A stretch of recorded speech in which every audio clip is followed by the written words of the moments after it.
kita sebagai forecaster sendiri harus sigap dalam melakukan perakiraan yang mana kita dapat harus memberikan informasi yang akurat. Bisa satu hari hujan full itu karena suhu muka laut di sekitar wilayah kita sendiri itu panas sehingga menyebabkan bertambahnya awan konveksi di tempat kita dan juga curah hujan yang bisa tinggi begitu.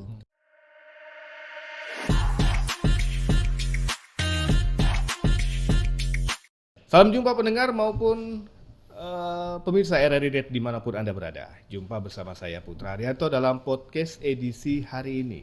Dan edisi hari ini kita akan membahas tentang iklim dan cuaca. Nah, topik kali ini tidak jauh dengan iklim dan cuaca, yakni pemanfaatan teknologi informasi peringatan dini bencana alam.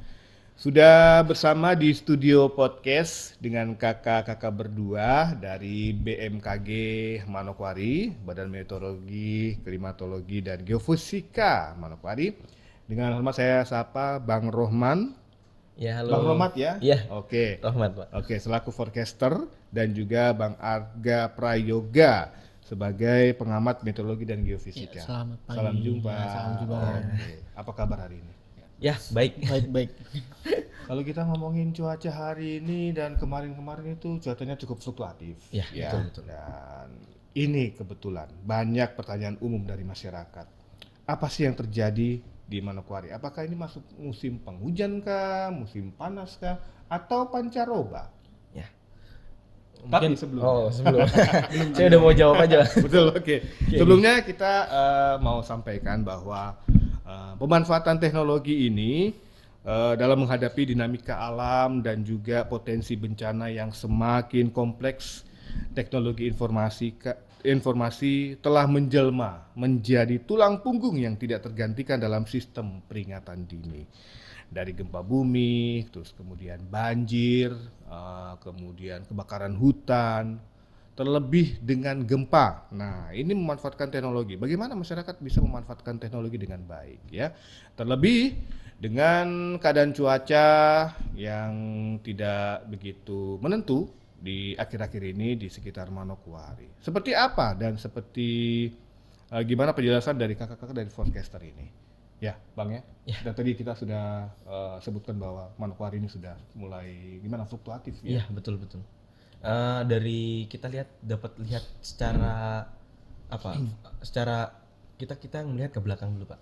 Kalau kita melihat ke belakang, kita melihat ke belakang cuaca yang kemarin itu terjadi perubahan yang cukup cepat, cukup signifikan. Perubahan cuaca itu ya juga seperti ini, Pak. Seperti yang namanya perasaan. Berubah-berubah enggak sih, Pak? Cuaca ini seperti apa ya? Yang mudah berubah dengan banyak faktor, terutama faktor angin dan segala macam.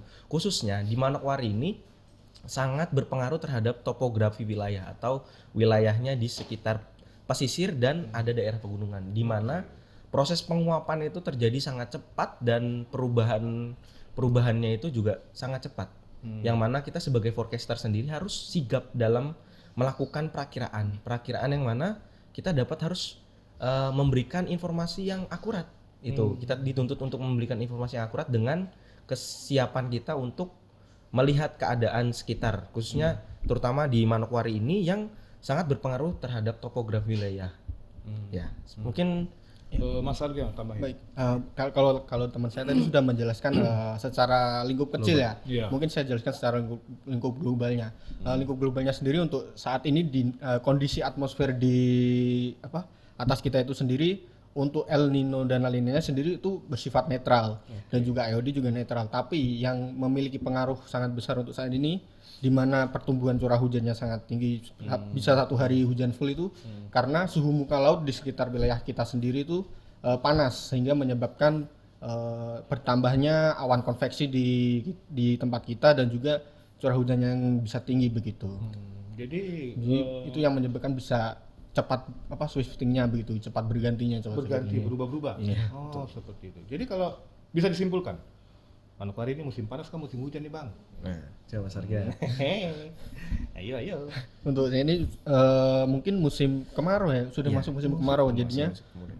Yaitu karena perbedaan suhu muka laut yang tinggi, jadi pertumbuhan awannya juga tinggi sehingga menyebabkan ya sulit diprediksi jadinya lah begitu. Ya. Oke. Saya menambahkan izin untuk di mana kita dapat melihat musim kemarau itu bukan berarti tidak terjadi hujan. Karena musim kemarau itu pasti tetap ada hujan, cuma intensitasnya lebih berkurang. Seperti musim-musim hujan yang kita sebut musim hujan itu intensitas hujannya lebih tinggi dibandingkan rata-ratanya. Seperti itu sih. Oke. Mungkin menambahkan lagi ya, mungkin dan untuk tahun ini sendiri musim kemarau kita itu masuk ke kategori basah. Jadi basah. Ya, walaupun kemarau tapi masih terdapat hujan di beberapa titik begitu. Jadi sehingga ya masih ada hujan lah untuk beberapa hari begitu. Panas tapi basah. Iya. Bikin sakit kepala memang. Nah, ya itu. Ini kesehatan itu harus dijaga itu jadinya. Iya, berarti termasuk suhunya bisa dikatakan seperti kemarin ya. Iya, bisa tinggi. Suhunya rendah sekali, hujan deras, lebat sampai petir dan tiba-tiba siang begitu Panas sekali. Iya, begitu. Itu yang menjadi tadi Mas bilang bahwa Manokwari ini kondisinya bisa berubah-ubah dengan cepat. Oke. Nah, ini kan kalau kita memanfaatkan teknologi. Kalau kita bicara dengan memanfaatkan teknologi. Biasanya di gadget masing-masing orang itu mereka memiliki namanya peringatan dini. Nah, biasanya kadang-kadang kring bunyi bahwa sebentar hujan deras atau hujan lebat. Nah, BMKG ini memanfaatkan teknologi ini seperti apa mekanismenya? Ya, untuk BMKG sendiri kita memanfaatkan untuk peringatan dini kita melalui aplikasi info BMKG yang sudah ada informasi terkait cuaca, iklim dan juga gempa bumi yang langsung diupdate. Biasanya kalau terjadi gempa juga biasanya langsung ada pemberitahuan begitu apa terjadi gempa di tempat ini sekian skala Richter begitu. Dan untuk media sosial sendiri khususnya di Manokwari sendiri kita ada Instagram untuk cuaca yaitu BMKG_Manokwari dan juga untuk iklim itu ada Staklim_Papua Barat. Dan untuk mungkin kalau untuk secara globalnya mungkin ada di Instagram BMKG sendiri ya atau juga mungkin bisa melihat di Twitter juga untuk info BMKG-nya juga begitu. Oke. Mas mau tambahin? Ya, mungkin saya mau nambahin sedikit. Kalau misal di info BMKG itu sudah menggunakan multi hazard early warning system atau di situ sudah ada di mana peringatan cuaca atau peringatan dini cuaca, terus ada peringatan dini gempa bumi, terus ada peringatan gempa bumi, ada peringatan dini curah hujan tinggi dan ada peringatan dini iklim seperti itu.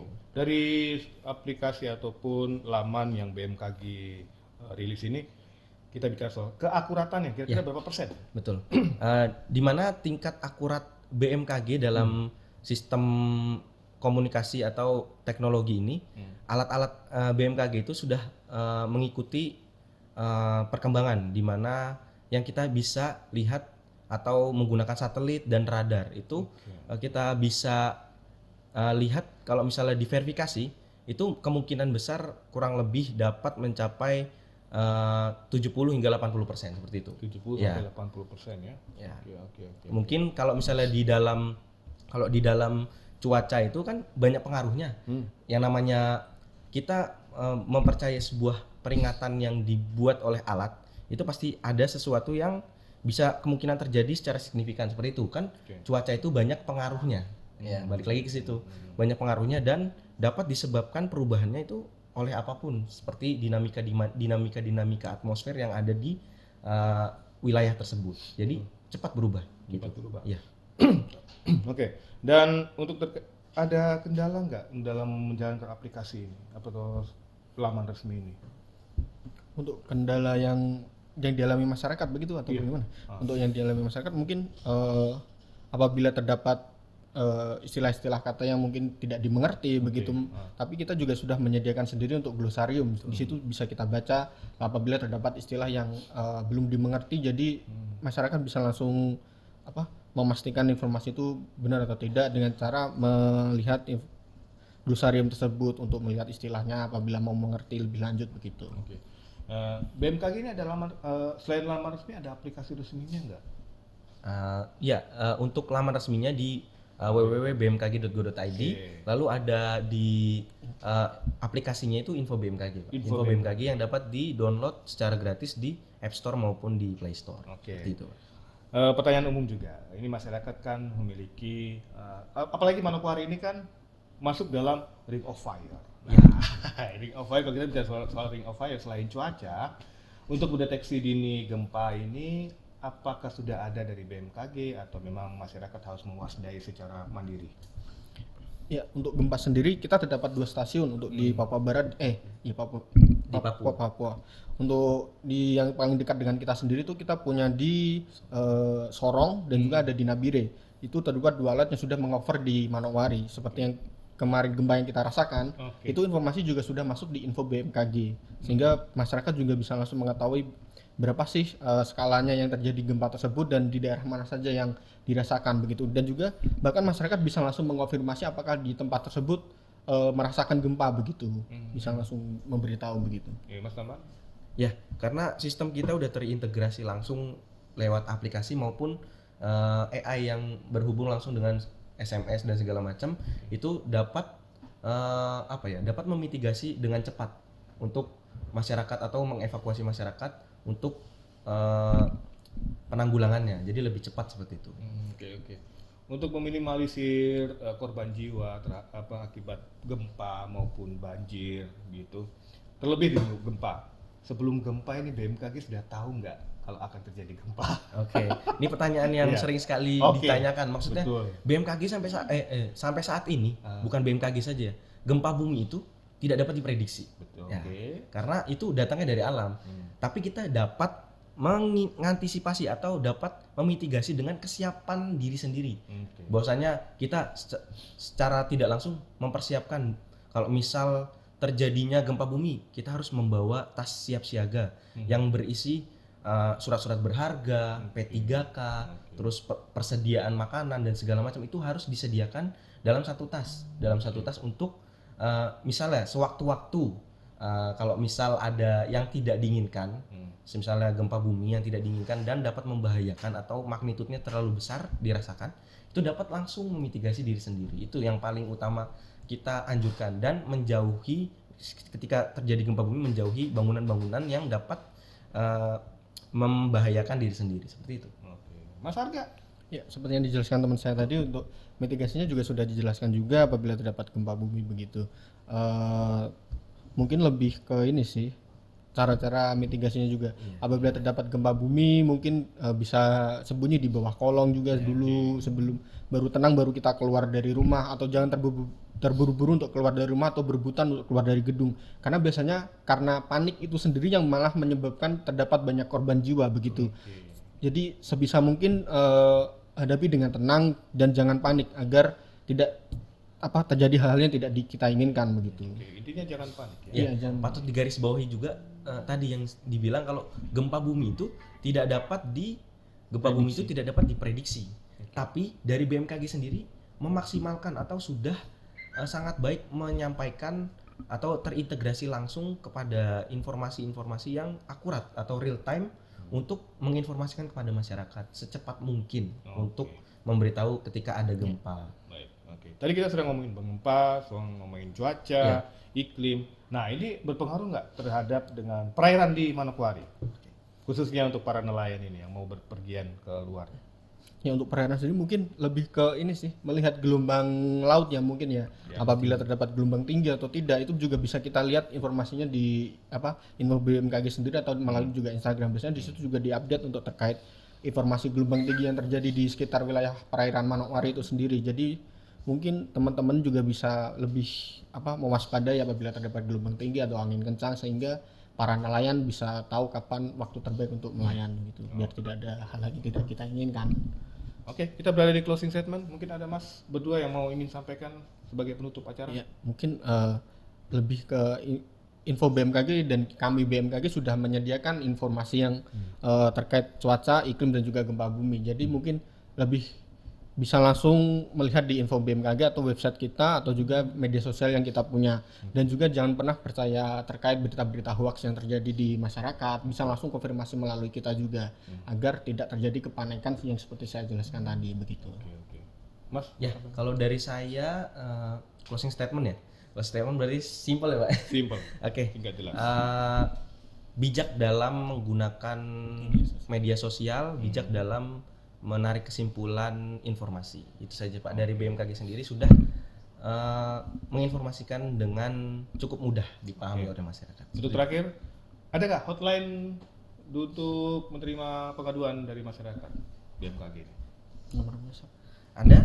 Oke. Untuk langsung kalau misalnya langsung untuk menemui di BMKG bisa datang ke BMKG Arfai atau ada yang di Rendani. Setelah itu ada kontak WhatsApp yang dapat dihubungi 0852 0852 4485 4485 1969 16 1969. 1969. Dicatat ya pendengar. Ini adalah hotline pengaduan kalau misalkan Anda tidak sempat datang ke BMKG Arfai, lumayan jauh. Iya. Kalau yang mau dari Kabupaten Manokwari Selatan ke BMKG kan lumayan jauh ya Mas ya. Sekarang kan teknologi dan informasi sudah berkembang, jadi lebih mudah mendapatkan informasi. Oke, dan dimanfaatkan. Tidak ada jangkauannya. Tambahan mungkin untuk Manokwari Selatan sendiri mungkin kita juga ada kantor di Ransiki, jadi mungkin bisa langsung ke sana juga. Oke, di Ransiki juga ada. Oke. Baik, terima kasih buat kakak-kakak berdua yang telah hadir di studio podcast RRI Manokwari. Mungkin kalau ada waktu kita bisa berdiskusi lagi. Menarik sekali karena waktu yang membatasi kita. Dan demikian pendengar maupun pemirsa RRI Net dimanapun Anda berada. Bincang-bincang singkat kita bersama dengan kakak-kakak dari podcaster BMKG, Bang Arga Prayoga selaku pengamat meteorologi dan geofisika, dan juga Bang Rohmat ya selaku forecaster. Kalau forecaster itu berarti kan ahlinya cuaca. Begitu Mas ya.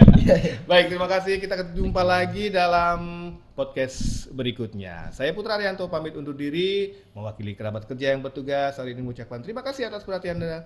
Sampai jumpa. Terima kasih Mas. Oke.